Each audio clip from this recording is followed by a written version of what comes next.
తెలంగాణలోని గౌరవ పెన్షనర్లకు నమస్కారం. ఇంకా మన ఛానల్ని సబ్స్క్రైబ్ చేయనట్లయితే ఇప్పుడే చేసుకోగలరు. తద్వారా ఇలాంటి వీడియోస్ లేటెస్ట్ నోటిఫికేషన్స్ రూపంలో త్వరగా మీకు చేరుతాయి.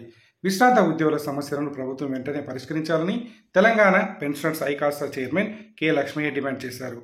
పింఛనుదారులందరికీ కార్పొరేట్ ఆసుపత్రుల్లో నగదురహిత చికిత్సలు అందేలా చూడాలని కోరారు. తెలంగాణ ప్రభుత్వ పెన్షనర్ల సంఘాల సమన్వయ కమిటీ ఆధ్వర్యంలో సోమవారం హైదరాబాద్లోని ఇందిరా పార్క్ వద్ద మహాధర్నా నిర్వహించారు. ఈ సందర్భంగా కె లక్ష్మయ్య మాట్లాడుతూ, ప్రస్తుతం అమల్లో ఉన్న ఎంప్లాయీస్ హెల్త్ స్కీమ్ ద్వారా పింఛన్దారులకు సరైన వైద్యం అందడం లేదని ఆవేదన వ్యక్తం చేశారు. అనారోగ్య సమస్యలతో కార్పొరేట్ ఆసుపత్రుల్లో చేరితే లక్షల రూపాయలు చెల్లించాల్సి వస్తుందన్నారు.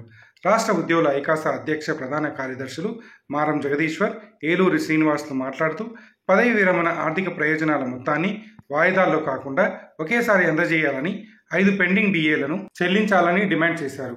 అఖిల భారత రాష్ట్ర పెన్షనర్స్ ఫెడరేషన్ ప్రధాన కార్యదర్శి D Sudhakar, Telangana all pensioners రాష్ట్ర అసోసియేషన్ ప్రధాన కార్యదర్శి పాలకుర్తి కృష్ణమూర్తి, తెలంగాణ పెన్షనర్స్ ఐకాసా ప్రధాన కార్యదర్శి టి సత్యనారాయణ తదితరులు మాట్లాడుతూ, ఐఆర్ను 20% పెంచాలని, ఎయిడెడ్ గ్రంథాలయాలు, మార్కెటింగ్ శాఖ, జిహెచ్ఎంసీ, మున్సిపాలిటీలో రిటైర్ అయిన వారికి ఈహెచ్ఎస్ను వర్తింపజేయాలని కోరారు.